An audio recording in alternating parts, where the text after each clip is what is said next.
es adentrarse en el ancho mundo de la inter y la multidisciplina, pues la misma formación y desempeño profesional de Leonardo tienen esa raíz.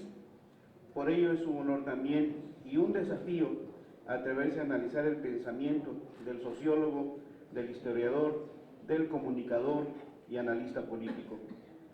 Mi visión acerca de esta interesante y provocadora obra del doctor Curcio deviene de mis intereses profesionales y personales marcadas por la antropología, la historia y el derecho, disciplinas que confluyen en el fenómeno más apasionante del ser humano, que es el de la cultura. Fenómeno que visto desde la ciencia antropológica implica, como lo hace Leonardo, analizar el amplio y complejo espectro creativo del ser humano, incluyendo la visión del mundo, sus instituciones, procesos sociales, economía, sistema jurídico, relaciones interculturales y desde luego las internacionales en este caso. Relevante resulta este factor por el papel destacado que atribuye a la cultura, aunque habría que discutir en qué sentido y para qué la cultura se considera como líder, como un elemento de punta de lanza de la presencia, sin duda alguna, de México en el mundo. El doctor Curcio parte de la idea, desde mi punto de vista, de que la imagen y la reputación de México en el extranjero, y en buena medida su preocupación fundamental con Estados Unidos, es mala. Por ello es preciso hacer un diagnóstico partiendo de un análisis cuantitativo y cualitativo de estos factores, no sin discutir con teorías como el realismo, el idealismo, el constructivismo, asumiendo que ha habido un esfuerzo gubernamental para revertir el grado de deterioro de la imagen del país.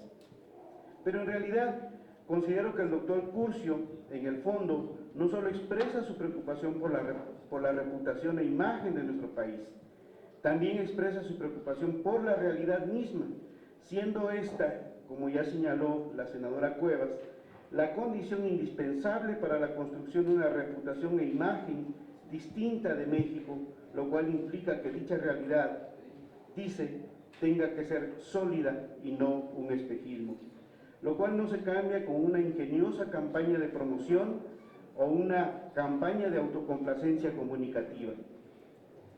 La preocupación por la reputación, la imagen y partiendo de los planteamientos del doctor Curcio, diría yo, por la realidad del país, radica en que son condición básica para un mejor nivel o calidad de vida en nuestro país. De ahí que si estos factores cambian, sería solo consecuencia de ser un país mejor y por tanto competitivo para captar flujos de inversión extranjera, lo cual teóricamente redundaría en beneficio de nuestra población. Es decir, he escuchado al maestro Barrios y esta narrativa excelente que ha planteado. Me pregunto si esta narrativa, en el fondo, realmente es vista por todos los mexicanos, y no porque no haya capacidad de visión, sino en realidad beneficia a todos. En realidad es un tema que en realidad ha tenido repercusión en todos los sectores. Yo diría justamente que ese es un gran desafío, una gran tarea a realizar. Esto lo demuestra también el doctor Curcio con su interesante análisis de los casos comparativos del mismo Barack Obama, el célebre presidente Mandela o José Mujica, en oposición a figuras como Kim Il-sung, Hugo Chávez o Fidel Castro.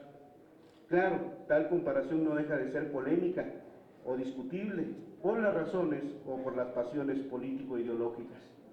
Para muchos, los otros personajes que él opone justamente a las figuras de Obama, Mandela o Chávez, no dejan de ser también íconos o modelos. Y ahí hay una discusión que me parece que debe retomarse, porque después planteo que las cosas en todo caso no son en blanco y negro, hay muchos matices.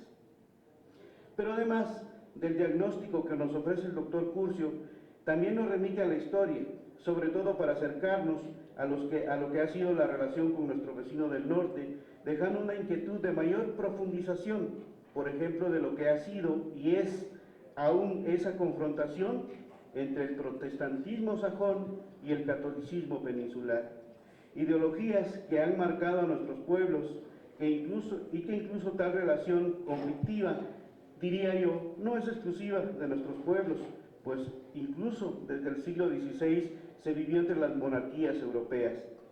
Aunque pienso que la historia también muestra que hay matices en esa relación cultural, sobre todo a raíz de los movimientos ecumenistas. Refiere además otros problemas como las guerras territoriales que se han dado entre los dos pueblos. Curcio también nos da datos duros respecto de la opinión o imagen que los norteamericanos tienen de nuestro país, lo cual es curioso porque, por ejemplo, coincide mucho con la imagen que tiene, por ejemplo, con China. Es decir, es muy interesante también analizar ahí el fenómeno estrictamente identitario y cultural, si es que en realidad tiene un peso de mayor relevancia que merece un profundo análisis en ese sentido. Me parece también que el doctor Curcio ofrece esta imagen que los norteamericanos tienen de nuestro país, también partiendo de la posición que ocupa México en el índice global de países con serios problemas o conflictos de interés derivados de favoritismos políticos en otorgamiento de contratos o concesiones que han llevado a amasar cuantiosas fortunas, incluso agregaría yo, con una generación de políticos gobernantes que mucho han debilitado la vida institucional y perjudicado a la población, lo cual sin duda golpea la reputación e imagen del país. Pero el doctor Curcio no se queda solo en el crudo diagnóstico de la realidad, la reputación y la imagen del país. También plantea propuestas en el cambio de la narrativa, de las acciones, haciendo uso de recursos comunicativos, sobre todo de las redes sociales, el internet, promover o fomentar contenidos en las llamadas industrias culturales, con series de televisión o de las actuales plataformas, y sobre todo el papel de la industria cinematográfica.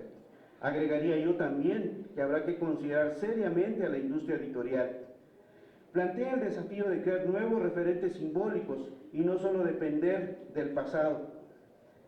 Yo creo que en este sentido es muy oportuno plantear que si la cultura es tan relevante, tan importante, ¿por qué esta coyuntura que empezó desde hace 2 administraciones en un declive profundo? ¿Por qué debilitar a las instituciones de cultura?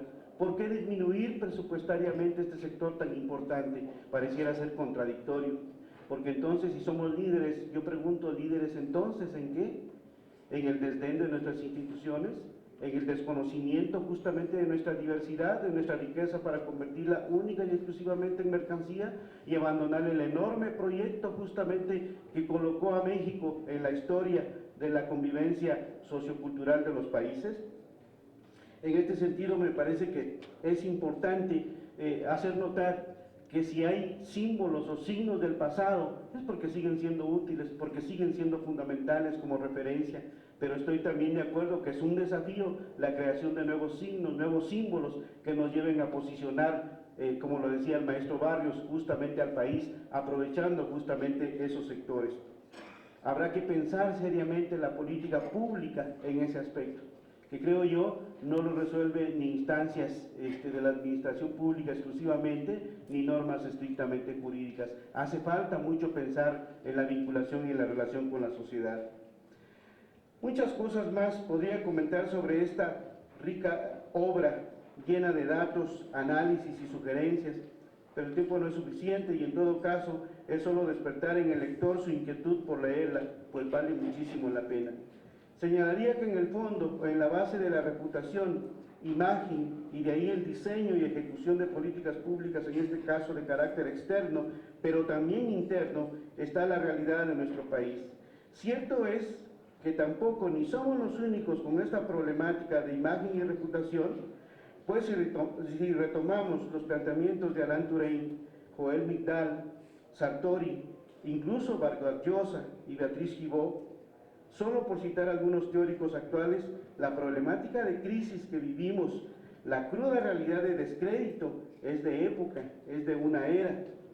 Vargas Llosa dice que es la decadencia de Occidente y Sartori dice que es la carrera hacia ningún lugar. Cierto es también que las cosas tampoco son solo en blanco y negro, también hay matices en este mundo globalizado y competitivo. El doctor Curcio, digo yo, apuesta a echar mano de los matices entre lo blanco y lo negro, aunque nuestro autor tendería más a caminar hacia lo blanco. Agradezco el favor de la invitación